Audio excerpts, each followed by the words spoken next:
Hey guys, welcome to today's video. I have 5 DIY projects to share with you today, and these are going to be affordable, easy to do, they're not going to take too much to actually do them, and they're a lot of fun, so I hope you enjoy, and let's go ahead and get started.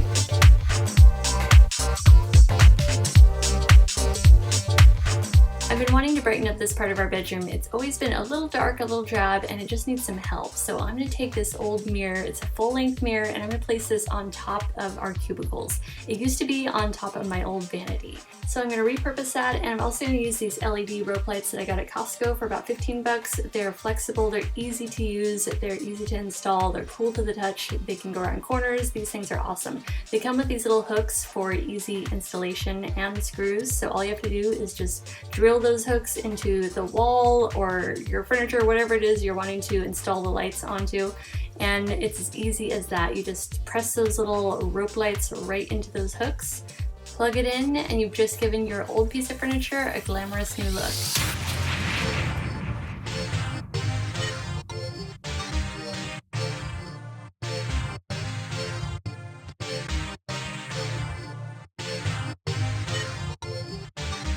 For this project, let's go outside and search for some branches, preferably something that's artistic, maybe it's reaching or has an interesting shape to it, whatever kind of catches your eye, go for that, and we're going to take our branches home and spray paint them. To spray paint my branches, I'm using Rust-Oleum Painter's Touch, but I actually ended up running out of this, so I switched to satin, but any sort of white spray paint will do just fine.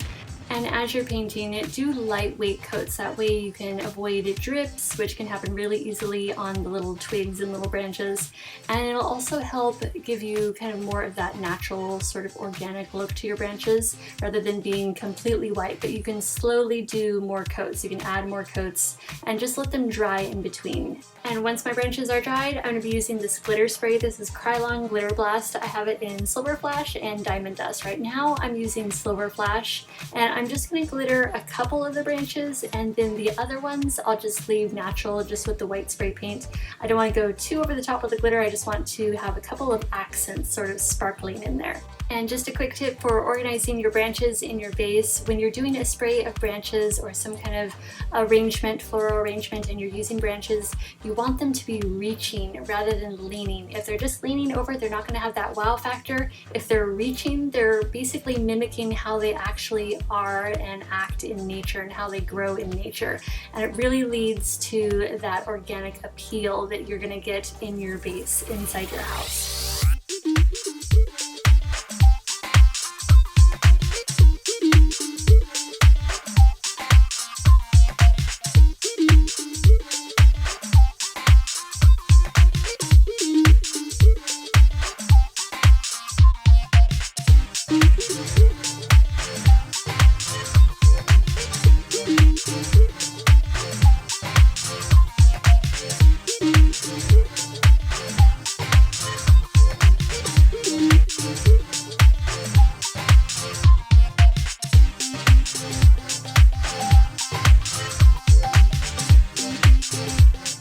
For this project, we're going to take a plain container candle and this sequin ribbon, a hot glue gun, and a pair of scissors. Don't use your good fabric shears for this. You want to just use your regular scissors that you don't care about, because the sequins can damage them. I start by measuring out my sequin ribbon by wrapping it around the jar, and that tells me how much I'm going to need. And then I'm going to need 2 more pieces to basically stack one above the other on the jar, because I want to cover the entire jar. And the sequins will fit together. They're all going in one direction. If you flip it around, you'll see that it's not going the same way as the others, so you want them all going in one direction. That way they'll look a little more seamless. And then I just apply a little hot glue towards the bottom of my jar and start my first ribbon. And so I just press that in, and you can apply just a dot of glue every couple of inches, or you can do one continuous, a little stream of glue. It's totally up to you. So I'm just doing a little dot of glue every couple inches or so. And then to finish off, I just add a little more glue right next to the seam of the other, or it's going to create a seam anyway. And I just slightly pull that other end of the ribbon just over the first end, so it's completely covered, there's no bit of the jar showing through. And then I start on the next ribbon, And when I do this, I kind of shimmy and sort of scoot the sequins down so they sort of mesh and blend with the ones just below them. And just continue on wrapping your sequins around your jar until you're completely done. You can cover your jar entirely like I'm going to, or you can just do part of it. You can just do like the bottom half or something, whatever you want it to be. And at the very end, if you see that you have like some strings or a little bit of fabric or fuzz hanging out at the back seam there, just trim that off and you are all done.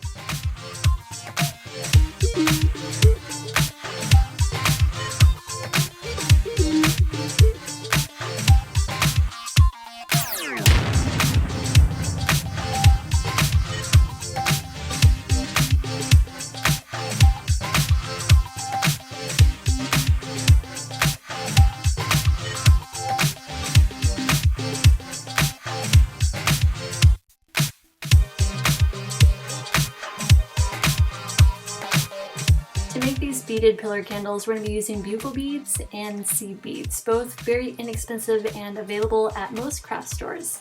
And then for the adhesive, I'm going to be using E6000. And so this is going to be adhering the beads to our candle, and you've got to work fast with this stuff and in small sections.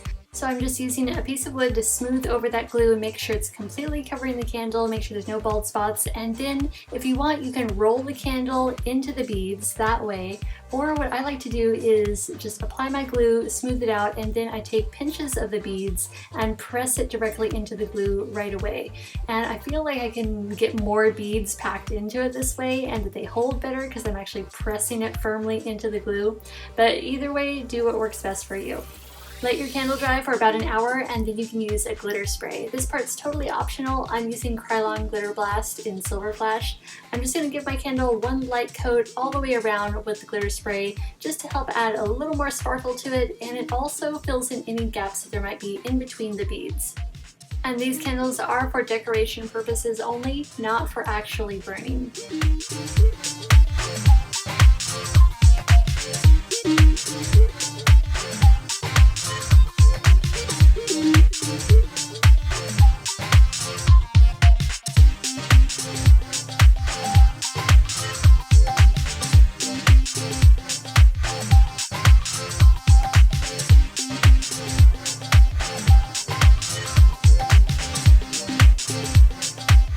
Now with this project, it is okay to burn the candles because we're only going to be decorating the candle holders. So we're going to do tea lights and votives. I'm taking the same sort of mix of beads, bugle beads, seed beads, and this time I'm going to add in a few Swarovski crystals to really bump up that bling. It's going to be really sparkly. So I'm going to put a few of those in there, mix them up, and then I'm going to take my E6000 and apply that to my containers. So I got this little tea light container from Pier 1 for 50 cents. I also got a votive container, and they're just basic glass containers, and I'm just going to smear the glue on there with my stick and then press my little pinches of beads on there. And again, you gotta work fast because if that glue starts to dry at all, your beads aren't gonna stick for the long term and they'll end up falling off later down the road. So you really want to do a nice thick layer of glue and really press those beads down fast. And then I'm doing the votive also, so it's gonna be a matching set.